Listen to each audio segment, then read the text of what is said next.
강도목유록 진행을 할 건데, 우리 작품 같은 경우에는, 네, 남연부주지랑 강도목유록이 나올 겁니다. 이 목유록이란 단어를 참 많이 봤을 건데, 여러분들, 목유록은 우리 환몽구조를 사용하는 소설 작품의 양식 중에 한 개예요. 이 환몽구조를 사용하는 게 크게 두 가지가 있는데, 몽자료 소설, 그리고 목유록계 소설이 있습니다. 그럼 어떤 것은 목유록이라고 하고 어떤 것은 몽자로 끝나는지, 우리 구문 같은 경우에는 몽자료에 해당하고요. 그리고 여기서 강도목유록이나 우리 잘 아는 원생목유록 또한 목유록계에 해당합니다. 이 몽자료 소설은 현실 세계의 주인공과 꿈속의 주인공이 서로 다를 때 몽자료라고 하고요. 이 목유록계 같은 경우에 현실 속의 주인공이 다른 인물로 빙의하지 않고 그대로 꿈속으로 이동하는 것입니다. 최근 또 이렇게 막 일본 애니메이션이나 아니면 한국 영화에서 이렇게 회귀하고 어떤 타 세계로 넘어가고 이런 내용들 많죠. 그죠? 비슷한 내용이라고 보시면 됩니다. 자, 근데 우리 남연부주지 같은 경우에서도 몽유록에 해당했죠. 박생이라는 사람이 그대로 꿈속에서도 박생으로 가서 연마원과 썰전을 벌인 거죠. 근데 왜 남연부주시는 목유록이라는 단어가 안 붙었냐?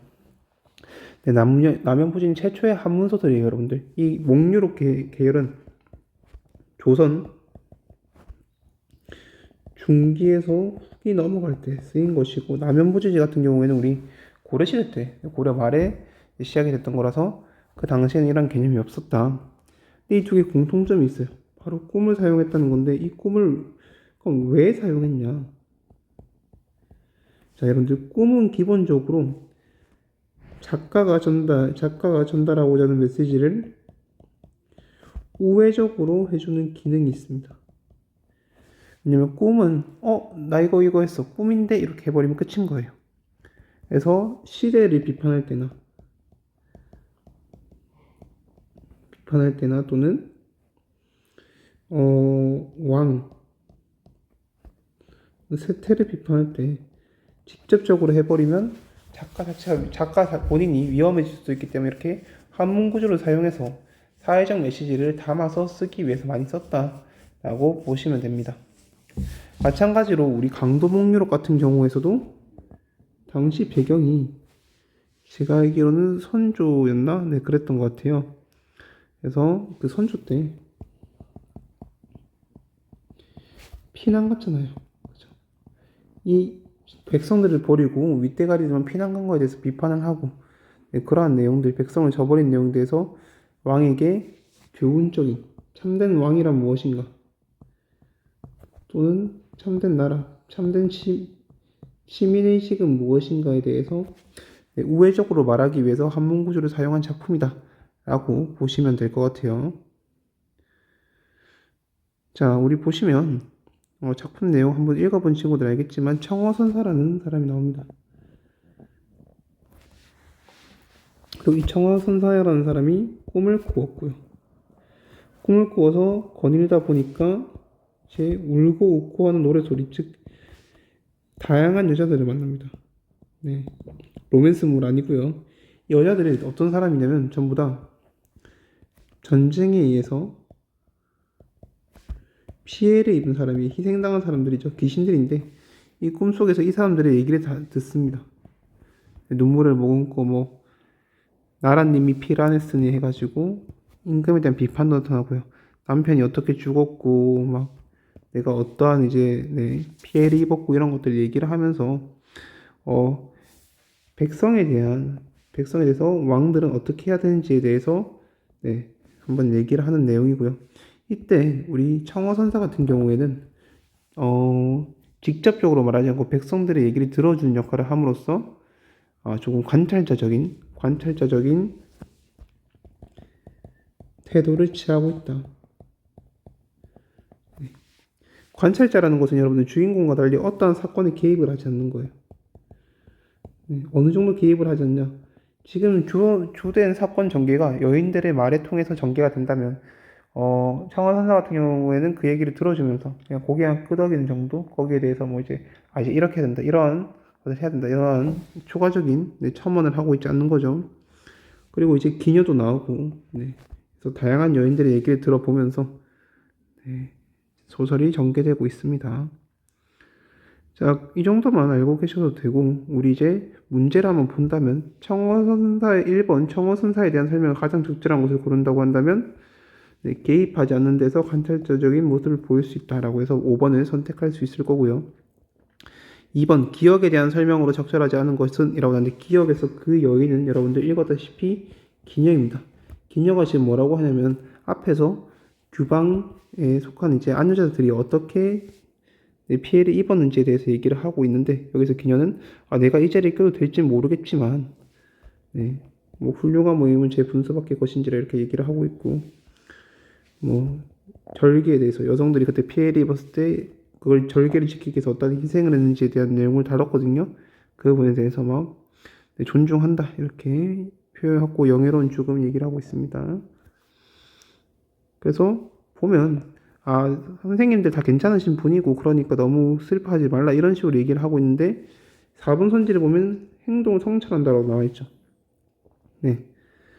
자신의 모습과 비교한다까지는 볼 수가 있었거든요. 근데 여기서 성찰한다. 즉, 내가 과거의 것을 후회하는 내용은 나타나 있지 않죠. 네, 그래서 답은 4번으로 볼 수 있겠고요. 자, 3번. A, B에 대해 드러난 인물의 태도를 적절하지 않은 것은 한번 본다면 A 같은 경우에서는 우리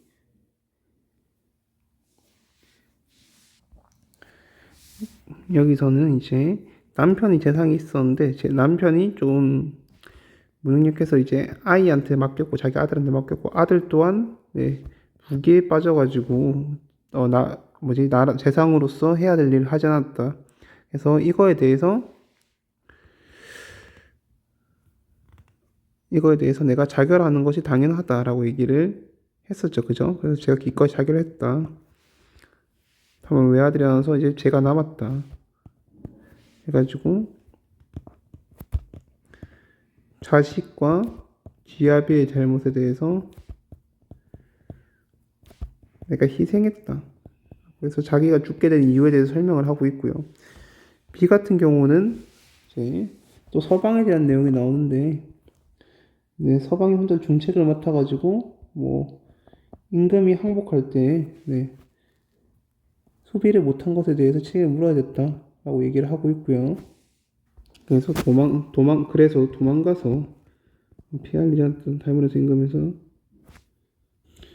그래서 서방님이 결론 정리하자 보면 서방님이 있었는데 희생을 당하셨고 다른 피한 윗대가리들은 처벌을 받지 않았다. 그리고 시아버지는 어떻게 슬퍼하겠냐 이렇게 얘기해가지고 자기 남편이 억울하게 죽었고 이 임금이 이거에 대해서 어떠한 처벌받지 않은 것에 대해서 비판하고 있다라고 볼 수 있겠죠. 자, 근데 여러분들 우리 보시면 둘 다 서방님 얘기를 하죠. 이를 통해서 여성이 따라 죽고 또는 여성이 자결을 하고 이러한 부분에서 여성의 당시 규범을 언급을 했다라고 볼 수가 있겠어요. 자, 정리하자 보면 우리 3번에 다시 돌아가서 본다면 A와 B 모두 피할 수 없는 운명으로 수용했다라고 보기는 어렵고 여기서 어떻게 했냐. 남편이 죽은 것들에 대해서 누구 잘못이고 누구 잘못이다 이렇게 해가지고 원인과 결과를 밝혔다고 봐야지 여기서 수용했다라고 보기는 어려울 것 같아요.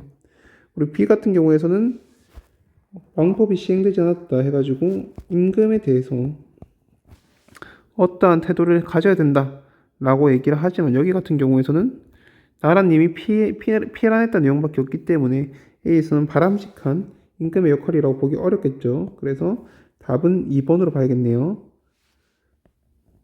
자, 여기까지 하면 우리 강도목류록이 끝났습니다.